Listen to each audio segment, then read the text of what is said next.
demeure en nous. Demeure pas de temps en temps, pas dans tel événement ou un autre événement, mais tout le temps. Alors, la semaine dernière, est-ce que vous vous souvenez de quoi je vous ai parlé? Je vous ai parlé d'une autre grande différence entre l'Ancien Testament, la relation avec Dieu de l'Ancien Testament, et la relation avec Dieu du Nouveau Testament.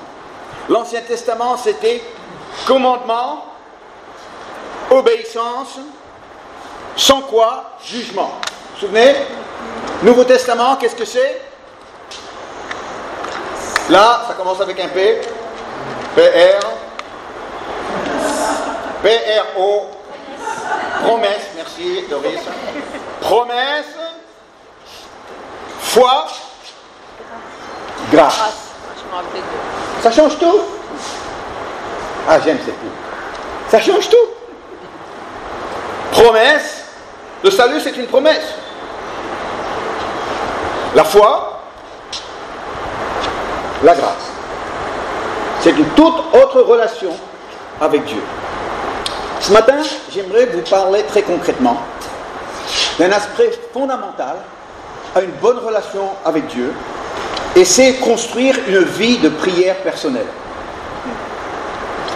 Toute personne qui croit en Dieu va à un moment de sa vie faire monter une prière. Savez-vous que même les athées prient? Oui, je ne l'invente pas. Certains athées prient, on se demande pourquoi ou à qui, mais c'est un fait. Mais il y a une grande différence entre faire monter une prière quand il y a un problème, chose que la plupart des gens savent faire, et construire une vraie vie de prière. Faire une prière n'est pas le reflet d'une bonne relation avec Dieu. Mais une bonne relation avec Dieu doit obligatoirement inclure une bonne vie de prière. Alors, ce qui m'a étonné en venant à la réunion, c'est de voir combien de mécaniciens bricoleurs il y a dans l'île. Combien d'hommes, surtout, qui bricolent leurs voitures. Et souvent, ce qui se passe, c'est que les voitures ne sont pas entretenues. On met de l'essence dedans. Quand il y a un problème, on met un sparadrap. On trouve un copain qui connaît un copain qui aurait peut-être une pièce qui pourrait y aller, et on bricole sa voiture. Et après, quand le gros souci arrive, enfin on se retrouve vers un mécanicien et on dit au secours. Le mécano il regarde sous le capot, il dit moi je peux rien faire monsieur, là vous changez le moteur. Hein. Et souvent les vies sont comme ça. Ils arrivent, ils font le plein, ils roulent. Ils ne s'inquiètent pas de l'entretien de la vie. Quand tout d'un coup ça craque, au secours! Et Dieu dit, ben, je veux bien, mais écoute, le moteur, il faut que le moteur soit remplacé. Si vous voulez que votre voiture dure, faites-la réviser régulièrement. Il y a ce qu'on appelle un carnet d'entretien. Là où il y a tous les points de contrôle nécessaires pour qu'un mécanicien puisse suivre l'évolution de l'usure de la voiture. Et vous savez, la prière, c'est ce carnet d'entretien, de révision qui vous permet de cocher pour être sûr que la voiture va durer dans le temps. Jusqu'à ce qu'on doit laisser cette voiture-là pour en prendre une autre, là sur une autre autoroute. La vie de prière, c'est une possibilité de suivre l'évolution de ta vie avec Dieu. Alors j'aimerais vous donner quelques vérités concernant la prière. Tu ne prieras pas avec la télé allumée. C'est sûr. Tu ne prieras pas pendant que tu es sur Facebook ou quand tu consultes tes emails. Tu ne prieras pas longtemps allongé sur ton lit à 23 heures. Tu ne prieras pas si tu ne fixes pas un créneau horaire qui te convient.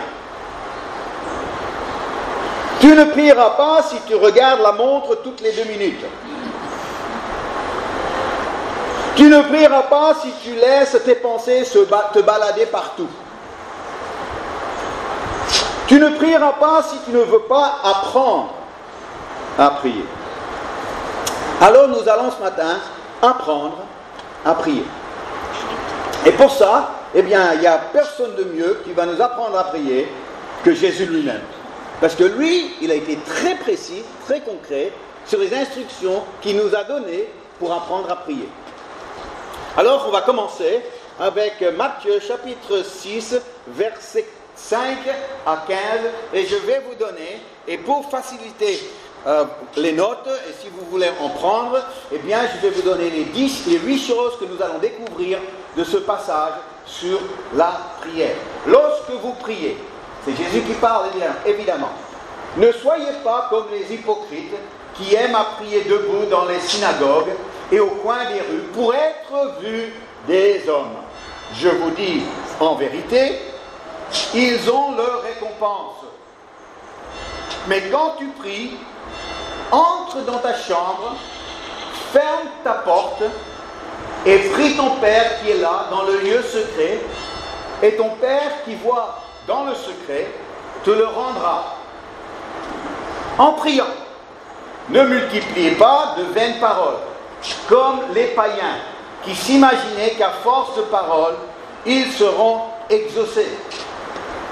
Ne leur ressemblez pas, car votre Père sait de quoi vous avez besoin avant que vous le lui demandiez. Voici donc comment vous devez prier. Notre Père, qui est aux cieux, que ton nom soit sanctifié, que ton règne vienne, que ta volonté soit faite sur la terre comme au ciel. Donne-nous aujourd'hui notre pain quotidien. Pardonne-nous nos offenses, comme nous aussi nous pardonnons à ceux qui nous ont offensés. Ne nous induis pas en tentation, mais délivre-nous du mal, car c'est à toi qu'appartiennent dans tous les siècles le règne, la puissance et la gloire. Et tout le monde dit Amen. Amen. Amen. La prière, notre Père, qui est connue, qui est souvent priée, mais qui n'est pas, pour la plupart de ceux qui l'ont pris, le modèle de prière, le chemin de prière, qui va être notre chemin ce matin. Le Notre Père va nous guider dans comment construire une vie de prière personnelle. La première chose que nous allons découvrir, et ça, Denise a vraiment passé du temps à préparer ce PowerPoint, la première chose que nous allons découvrir, c'est qu'il faut être seul avec Dieu. Pour apprendre à prier, il faut être seul avec Dieu. Jésus a dit, quand tu pries, entre dans ta chambre et ferme la porte. L'intimité avec Dieu, ça veut dire qu'il faut s'isoler. On a besoin d'être seul. On ne peut pas être intime avec Dieu avec les enfants qui courent dans nos pattes. On ne peut pas être intime avec Dieu avec le téléphone qui sonne. En fait, moi, en ce qui me concerne, mon plus grand ennemi au niveau de mon intimité avec Dieu, c'est le bruit. C'est le bruit. Il y a 3 bruits qui m'agacent particulièrement. Les chiens, les jardiniers et notre machine à laver. Je ne maîtrise pas les chiens, je ne maîtrise pas les jardiniers, mais la machine à laver, je la maîtrise. Et c'est pour ça que dans mon cas, je dois trouver un moment, et ça dépend le jour, mais je trouve que tôt le matin, quand il fait encore nuit, c'est un très bon moment parce que les chiens dorment et les jardiniers ne voient pas ce qu'ils font. Donc j'ai une chance.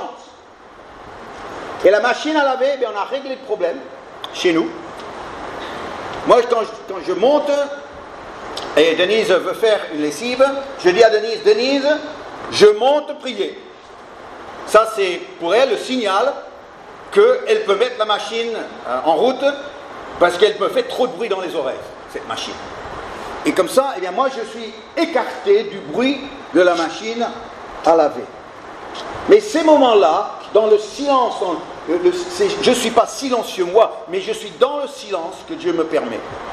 C'est là où la communion avec Dieu peut être vraiment très riche.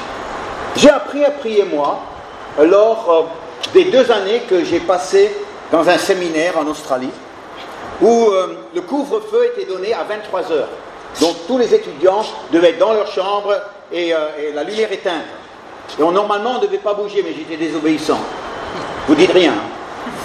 Alors, 23 heures arrivaient, on coupait les lumières, et je sortais de ma chambre, je descendais l'escalier, et je quittais les bâtiments, et j'allais dans les champs, sur les sentiers. Et là, c'était dans les montagnes, en dehors de Sydney. Et l'air était tellement pur, et les nuits étaient souvent très étoilées. Et j'avais toujours l'impression que si je tendais la main, je pouvais attraper une des étoiles et la mettre dans ma poche. Et c'est marchant sur ces chantiers, seul dans la nuit, que j'ai appris à prier et à marcher avec Dieu. Des moments précieux. J'ai appris sur les chantiers, dans les campagnes. Mais maintenant, j'ai plutôt tendance à suivre les conseils de Jésus. Et je vais dans ma chambre. Je ferme la porte. Et le Dieu qui voit dans le secret, eh bien, c'est lui qui m'entend. Et c'est avec lui que je passe ce moment. La deuxième chose que Jésus nous donne dans ce passage, c'est utilise tes mots à toi, avec tes mots. Jésus a dit ceci, c'est une instruction à tout chrétien, en priant, ne multipliez pas les vaines paroles comme les païens. Ça veut dire, Jésus veut la qualité et pas la quantité. Et parfois, on pense que la quantité va convaincre Dieu. Et que si on prie comme une mitraillette, eh bien, ça va l'impressionner et finalement, il va répondre du ciel parce que eh bien, le volume est là. C'est comme si eh bien, il va peser ça sur les balances en disant, bon, ils m'ont donné 1 kilo de prière aujourd'hui. Bon, 1 kilo de prière, bon, c'est bon. Avec 1 kilo de prière, ça va passer. Eh bien, ce n'est pas une question d'1 kilo de prière. C'est une question de ce qui sort de ton cœur. Et la meilleure façon que ça vienne de ton cœur, c'est de trouver les mots qui représentent ce que tu ressens profondément dans ta vie envers Dieu. Et c'est là où eh bien, tu vas apprendre à avoir une conversation avec Dieu. Que ce n'est pas un débit envers Dieu, c'est une conversation avec Dieu. Et tu apprendras dans ces moments d'être à l'écoute aussi de Dieu. Ou bien de s'ouvrir à ce que Dieu pourrait mettre dans ton cœur dans des moments comme ça. Souvent dans mes moments de prière, eh bien, il y a un thème particulier qui me revient. Et hier, dans mon moment de prière, eh bien, ce qui est revenu, c'est la crainte de Dieu. C'est le commencement de la sagesse. Et j'ai prié dans ce sens-là. J'ai passé du temps en priant dans la crainte de Dieu. Seigneur, montre-moi ce que c'est de marcher dans ma vie avec cette sagesse qui a comme point de départ la crainte de Dieu. Mais c'était moi qui priais, c'était moi qui parlais, c'était moi qui exprimais des choses. C'est mes mots, mes soupirs, mes aspirations, mes émotions aussi qui s'expriment dans ces moments de prière. Et même quand je prie en langue, c'est pas parce que je ne sais pas quoi prier. En priant en langue, c'est Dieu, par son esprit, qui m'a donné une langue spirituelle, qui me permet d'exprimer envers lui des choses profondes que les mots ne pourront pas exprimer. Et il y a des fois, il y a des choses profondes et les mots sont trop pauvres. Et là, notre esprit, par le Saint-Esprit, est en train de s'exprimer directement vers Dieu. Il y a des fois où j'arrête de prier avec le français ou en anglais, comme je sais faire, mais je prie simplement en langue. Et je m'exprime devant Dieu en langue. Et je ne sais pas ce que je suis en train de dire, mais je laisse dans la prière mes tripes s'exprimer envers Dieu. Ce sont mes mots. Tendre vers Dieu pour une communion dans l'esprit. La troisième chose que nous allons apprendre dans ce passage des instructions de Jésus, qui nous donne une porte d'entrée pour la prière. Comment commencer? Est-ce qu'on sort une liste comme quand on va au Carrefour et puis on doit acheter plein de choses, alors il ne faut surtout pas oublier, alors on note les choses et puis on dit « Bon Seigneur, eh bien, je suis là ce matin parce qu'il y a plusieurs choses que j'aimerais te demander. On va commencer avec... Non. Comment commencer? Eh bien, comment est-ce que Jésus a commencé? Quand il dit, quand vous priez de cette façon, eh bien, il a commencé en disant, notre Père qui es aux cieux, que ton nom soit sanctifié. Il a commencé avec la louange. Il a commencé avec la louange. C'est-à-dire, commence avec la louange. Ne commence pas avec ton problème. Commence avec la louange. Sois sanctifié. Sois sanctifié. Et en préparant ce message, cette semaine encore, eh bien j'ai juste passé un moment avant mon temps de prière, mais dans le démarrage, j'ai juste dit, Seigneur, moi je veux te sanctifier. Père, je veux t'élever, je veux te sanctifier. Comme Jésus l'a dit, eh bien, avant de faire quoi que ce soit dans ce moment de prière, je veux simplement t'élever et te sanctifier. Toi, tu es saint. Toi, tu es trois fois saint. Pourquoi? Eh bien, parce que Jésus a dit, ça c'est l'entrée pour la prière. Alors tu dis, mais comment trouver des mots pour louer Dieu personnellement? Mais inspirez-vous des chants que nous chantons. Même les chants que nous avons chantés ce matin. Si vous voulez commencer, bien commencez avec un Alléluia, c'est déjà pas mal. Eh bien vous pouvez dire, je viens dans ta présence. Et puis tu pries les paroles même des chants que nous avons chantés ce matin. Ou bien tu prends des psaumes de louange. Parce qu'il y a des psaumes qu'on ne peut pas prier, je vous ai dit ça il y a quelques semaines, mais il y a des psaumes qu'on devrait prier. Parce que c'est des psaumes de louange. Et tu prends un psaume, et chaque chose qui est dite, tu le redis à Dieu, personnellement.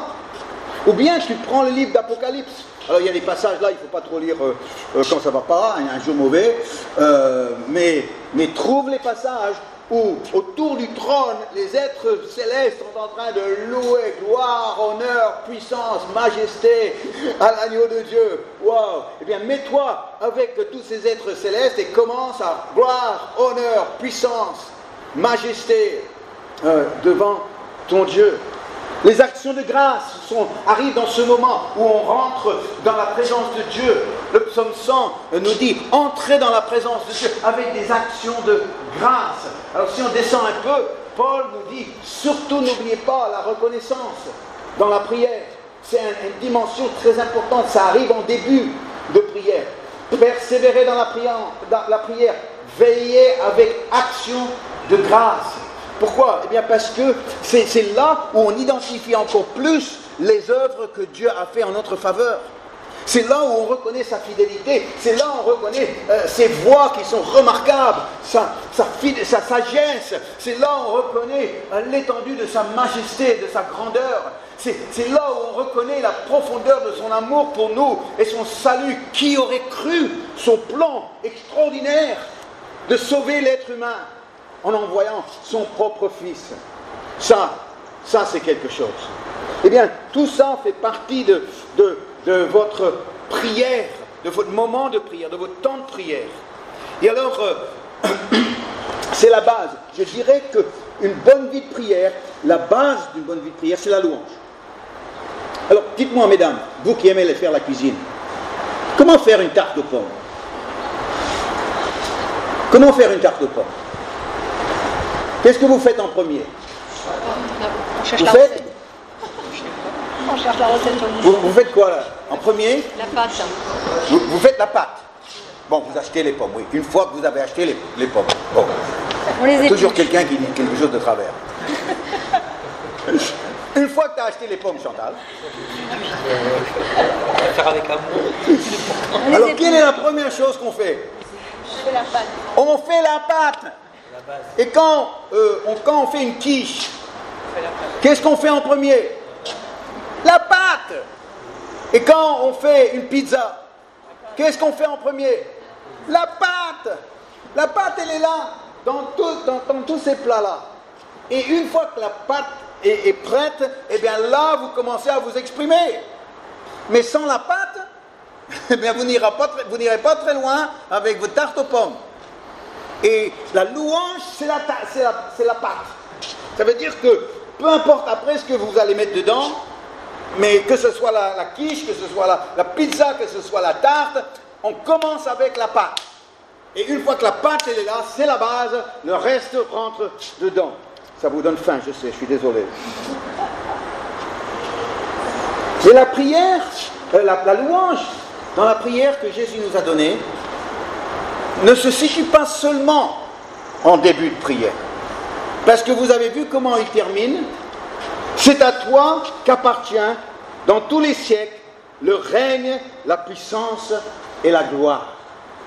Oh, il faut qu'on chante la version de Exo du Notre Père. Tu la connais? Tu la connais? Ah, il faut qu'on chante le Notre Père version Exo. Parce que la fin, elle est majestueuse. Tu la connais? Oh là. Le règne, la puissance et la gloire. Le règne, la puissance et la gloire. Amen. Oh, on est déjà au ciel. On monte. Mais non seulement est-ce que Jésus a commencé sa prière avec la louange, notre Père qui es aux cieux, que ton nom soit sanctifié, mais il finit sa prière, que le règne, ta puissance et la gloire. Amen. C'est la Pâque. C'est la Pâque pour tout le reste. Alléluia. Quatrième chose que nous allons apprendre de ce passage de Jésus. Je ne peux pas mettre ma montre sur mon poignet gauche parce que j'ai eu un petit accident aujourd'hui. Alors ça fait une semaine que je regarde l'heure avec mon pansement, vous voyez. Et c'est les réflexes que nous avons, excusez-moi. Alors la quatrième chose, c'est pour voir Dieu à l'œuvre. Que ton règne vienne, que ta volonté soit faite sur la terre comme au ciel. Que Dieu fasse son œuvre sur la terre ici. Normalement, quand on commence à prier, on inverse les choses et on commence avec donne-nous aujourd'hui notre pain quotidien, parce que c'est moi. Et c'est plus facile de prier donne-nous aujourd'hui notre pain quotidien que de prier que ton règne vienne et que ta volonté soit faite sur la terre. C'est plus facile de centrer ta prière sur moi que de centrer ta prière sur ce que Dieu veut faire sur la terre. Mais ça demande de la profondeur pour mettre le moi après ce que Dieu va faire sur la terre. Parce que naturellement, on le fait dans l'autre sens. Mais quand on prie cette prière, on est en train de dire Dieu, moi je veux voir ton œuvre. Je veux voir ton œuvre là où je vis. Je veux être témoin oculaire de Dieu qui agit dans la vie des gens. Quand j'étais petit, on m'a demandé de prier pour la paix du monde. Et alors, tu sais, quand on est petit, on suit, hein. Alors, je priais pour la paix du monde. Eh bien, je dois constater que bien des années plus tard, Dieu n'aurait pas répondu à cette prière. Parce qu'il n'y a pas beaucoup de paix dans le monde. Sauf que, à l'époque, je n'avais pas compris que pour qu'il n'y ait plus de guerre dans le monde, il faudrait que le diable soit jeté maintenant dans l'étang de feu. Et la Bible nous dit que ça, c'est pas pour maintenant, c'est pour plus tard. Donc, moi, je ne vais pas prier, Seigneur, qu'il y ait de la paix dans le monde. Parce que c'est beau de prier ça. Ça montre un bon cœur. Ça montre quelqu'un qui est un artisan de paix, c'est vrai, qui souhaite que toutes ces images horribles sur nos télés s'arrêtent, c'est vrai. Mais il y a une sorte de naïveté là. Pourquoi? Parce que par la force des choses, on a un diable qui veut détruire, égorger, tuer, comme Jésus a dit. Et le monde est sous son emprise, ça, la Bible nous le dit également. Mais alors, comment prier? Eh bien, Seigneur, je veux que cette semaine, je veux que cette journée, je puisse dire, j'ai vu Dieu à l'œuvre. J'ai vu Dieu faire quelque chose. J'ai vu que ce qui est établi dans le ciel se manifeste sur la terre. Je suis témoin oculaire de quelque chose que moi je ne sais pas faire, qui n'a pas été fait par quelqu'un d'autre, qui a été fait par Dieu. Et quand je vois ça, eh bien je dis, bravo Seigneur, c'était beau quand même. Ah, c'était magnifique. Ah, plus encore plus Seigneur. Parce que c'est ça ce qui me fait plaisir.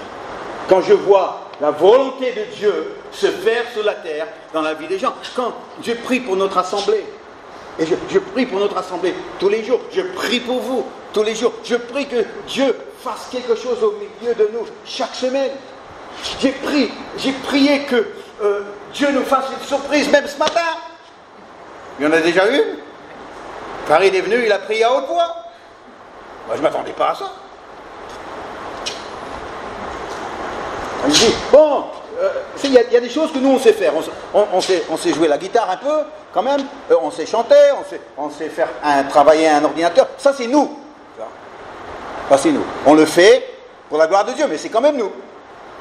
Mais c'est quand Dieu fait quelque chose. Alors, ça, c'est beau. Ça. Et dans l'attente d'un Dieu qui agit au milieu de nous, dans nos vies, dans nos familles, à tous les niveaux, eh bien, c'est Seigneur, dans notre île, de l'île de la Réunion. C'est quand on était au mariage hier, tous les Malgaches sont venus nous voir. Et ils ont dit, oh là là, Pasteur Vincent, merci d'être venu, merci d'être avec nous, merci que tu acceptes qu'on soit avec vous. Et j'ai dit, mais moi je ne suis pas allé les chercher. C'est une œuvre que Dieu a fait d'une façon exceptionnelle, comme ça, du jour au lendemain. Alors là, quand on parle de notre Église de l'Est, c'est la volonté de Dieu qui s'est faite sur la terre, c'est la volonté de Dieu qui est en train de se dessiner ici à l'île de la Réunion. Et les couples de l'Est sont venus nous voir en disant, est-ce qu'on peut venir avec vous? Est-ce qu'on peut apprendre avec vous? Et puis on a dit, mais bien sûr, mais j'ai dit, mais c'est quand même Dieu qui a fait ça. Et quand moi j'ai vu ces deux familles qui nous ont rejoints en début d'année, après une année difficile avec les familles, et pour ceux qui sont là depuis un certain temps, vous savez de quoi je parle. Eh bien, quand j'ai vu ces deux familles, je me suis dit, mais Seigneur, c'est miraculeux que ces deux familles arrivent presque en même temps, à ce temps-ci, dans la vie de notre Église. Mais qu'est-ce que c'est ça? C'est Dieu qui fait son œuvre. Oh, bravo Seigneur, c'est trop beau. C'est trop beau. Et parfois on ne se rend même pas compte de tout ça. On avance, on fait un pas, on ne se rend pas compte des rendez-vous que Dieu prépare pour nous, de ceux qu'il a prévus pour nous. Mais Dieu, lui, il connaît. Mais quand tu pries cette prière, tu es en train de te mettre à la même longueur d'onde de ce que Dieu veut faire. Vous me suivez? Quand vous priez cette prière, vous êtes en train de devenir sensible à ce que Dieu va faire dans notre île, dans notre Église, dans notre famille, dans nos vies personnelles. Ensuite, eh bien, donne-nous aujourd'hui notre pain quotidien. Donc, cinquièmement, c'est pour nos besoins, c'est valable. Il y a des gens qui disent c'est égoïste de prier pour soi. Non, c'est biblique, prier pour soi. De prier pour sa santé, pour prier pour sa famille, pour prier pour ses finances, pour nos besoins. Donne-nous aujourd'hui le pain de chaque jour.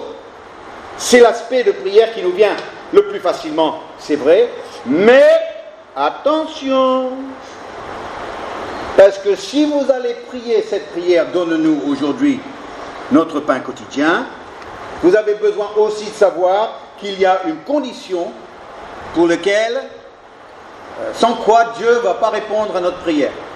Là. Et la condition se trouve dans Marc 11, 24.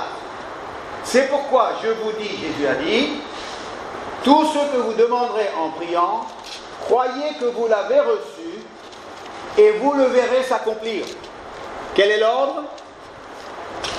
Tout ce que vous croyez, vous demandez, mais avant de demander, de savoir qu'en priant pour cette chose, que vous le recevez déjà par la foi, vous êtes convaincu de la réponse de Dieu, et c'est le fait que vous l'avez déjà reçu dans votre cœur par la foi, qui fait que la chose va s'accomplir.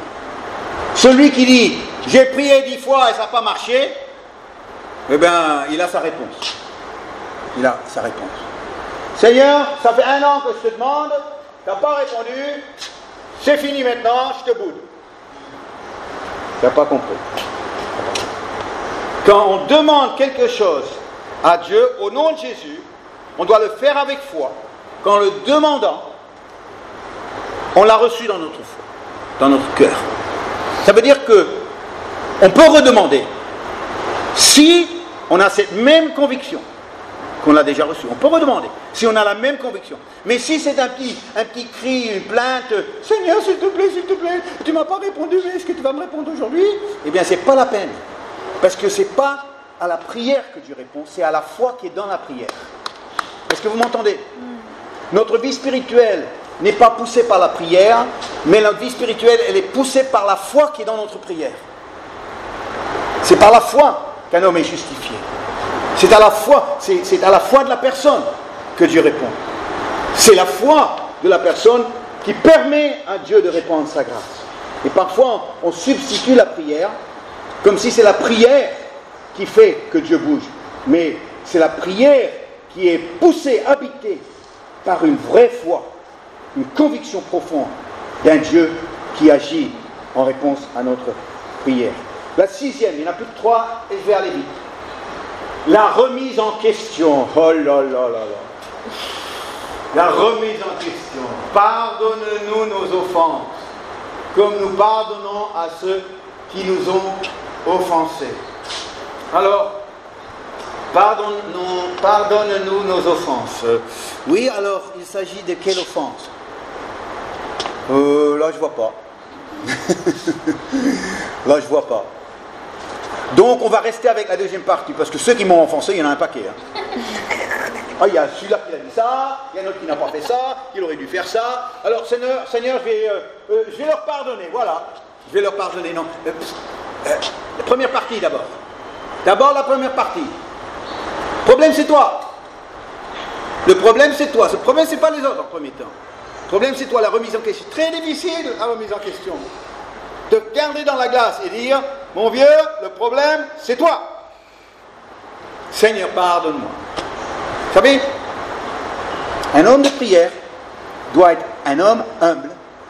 Sinon, il sera comme le pharisien au temple et qui se auto-félicite devant Dieu en disant, Seigneur, tu as vraiment de la chance que je suis de ton côté. Franchement, tu as bien choisi pour ton équipe. Hein. Il dit non, écarte-toi. Tu rentres chez toi, tu n'es même pas justifié. Mais l'autre qui était justifié, c'était celui qui était au fond, qui a dit, Seigneur, aie miséricorde de moi, pécheur. Il dit, mais si tu ne te vois pas pécheur, eh bien, Seigneur, rappelle-moi chaque fois que j'ai une mauvaise attitude envers quelqu'un. Rappelle-moi, où les conversations, c'est toujours moi qui réponds aux questions des autres me concernant, et jamais moi qui leur pose une question. Je suis étonné le nombre de personnes qui aujourd'hui sont incapables de poser une question sur l'autre. Ils sont incapables. Par contre, quand on leur pose une question, ils sont tout contents, et là, ils débitent. Mais vous ne vous rendez pas compte, c'est le reflet d'une société, mais on est en train de dire, la seule personne intéressante ici, c'est moi. Mais ça, pardonne-nous nos offenses. Pardonne-nous le fait que je n'ai pas pensé à l'autre. Je n'ai pas pensé ce que ça pouvait lui faire. Peut-être que lui, il avait besoin de me parler. Il ne se rend même pas compte. Il y a comme un voile qui est là. Oh, le voile dans la deuxième partie, bien retiré. Hein. On les voit gros comme ça. Mais la première partie, pardonne-nous, la remise en question, ça, c'est pas facile de s'humilier dans la prière. Mais moi, je rentre devant Dieu avec la crainte de Dieu. J'ai dit, Seigneur, il y a des choses que je dois vraiment aujourd'hui régler avec toi. Allez, il y a des choses que je ne suis pas fier de moi. Ah ouais. Seigneur, pardonne-moi. Et aide-moi à être plus sensible la prochaine fois. Aide-moi à mieux comprendre. Aide-moi à mieux faire. Merci, Seigneur. La septième leçon que nous allons tirer dans notre passage, c'est pas Marc 11, 24 ici, c'est résister au diable. Délivre-nous du malin. Ne nous induis pas dans la tentation, dans l'épreuve, mais délivre-nous du malin. C'est dans notre Père. Le diable est dans notre Père. Vous vous rendez compte? Jésus a mis le diable dans le Notre Père. Il a une place dans notre vie de prière. N'ayez pas peur d'affronter le diable dans votre vie de prière. Ça s'appelle résister au diable. Résister à la tentation. Résister aux pressions que vous vivez. Résister aux ruses. Parce que tout ça, ça fait partie de l'activité du diable dans la vie de quelqu'un. Et dans les moments de prière, de résister au diable. Et Jacques 4 dit, résistez au diable et il fuira loin de vous. Il y a des fois où quand le Saint-Esprit me conduit dans cette direction-là, et je suis conscient de pression qui peut venir, il y a des conscients d'une tentation qui est là, il y a des ruses, des moments difficiles où je sais que ça ne vient pas de Dieu. Alors je me lève dans la prière et je dis, je brise toute résistance au nom de Jésus. La mer Rouge va s'ouvrir devant nous et puis nous allons traverser sur une terre sèche. Il y a un combat spirituel qui est là au nom de Jésus. N'oublions pas, Jésus a dit mettez le diable dans votre vie de prière et apprenez à résister à la tentation, résister à ses pressions et résister à ses ruses dans vos temps de prière. Et c'est dans les prières qu'on déclare des vérités qui nous rendent plus forts contre lui.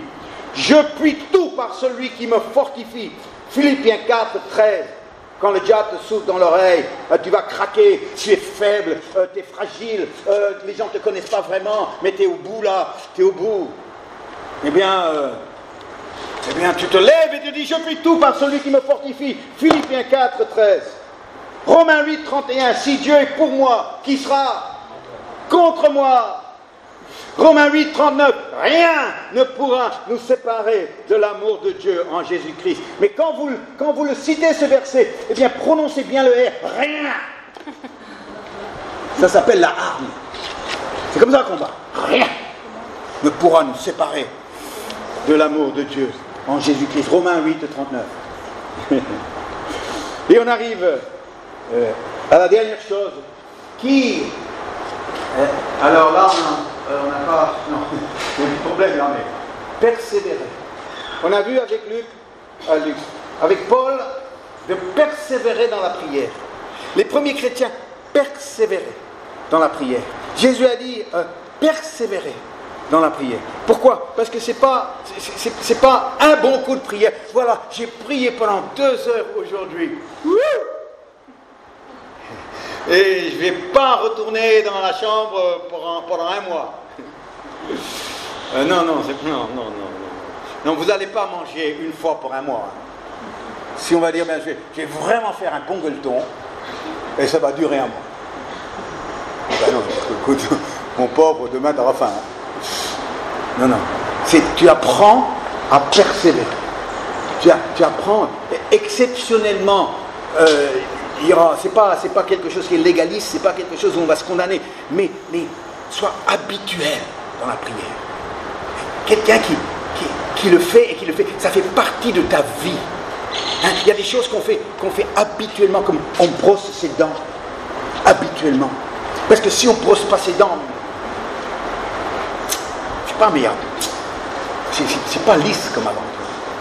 Et puis les gens, vous allez voir, si vous ne brossez pas vos dents, quand vous leur parlez, ils vont faire un barbecue. Oui, avant. Non. Et puis la fraîcheur. Donc on fait ça habituellement, on ne fait pas ça 1 fois par semaine. Mais pareil au niveau de la prière. En ce moment. Maintenant, Denise, tu peux brancher la machine à laver. Je m'en prie. Oui, très bien. Alors, quand j'ai fini, je dis, Denis, c'est fini, en bas, là? La machine, c'est fini? Oui, c'est fini. Bon, je descends.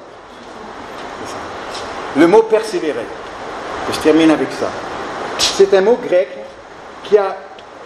dans la langue grecque, eh bien, les mots ont une richesse et sont utilisés dans différents sens. Et parfois, ça nous aide, sur le plan biblique, de découvrir la richesse du mot grec du Nouveau Testament. Et le mot persévérer est aussi utilisé pour quand une armée arrive autour d'une ville fortifiée et en fait va assiéger la ville. Et nuit et jour, ils veillent. Le but, c'est d'emparer toute la richesse qui se contient dans cette ville-là. Et c'est le mot qui est utilisé pour la prière, persévérer. Bon, c'est pas une image parfaite parce qu'on n'est pas les ennemis de Dieu, vous avez compris. Mais l'image d'encercler Dieu dans la prière, nuit et jour, afin de pouvoir obtenir toute la richesse qu'il a pour nous, ça, elle est belle. Ça, elle est belle. Et dans la prière, eh bien, c'est ce qu'on va se faire. Quelqu'un qui a décidé de se construire une vraie vie de prière, eh bien, on va découvrir sa saveur, on va découvrir sa richesse, on va découvrir un homme, une femme, à qui, eh bien, a décidé de vivre sa vie avec son Dieu. Amen. Amen. Eh bien, je vous invite juste à fermer les yeux quelques instants. Est-ce qu'on peut se lever dans ce moment?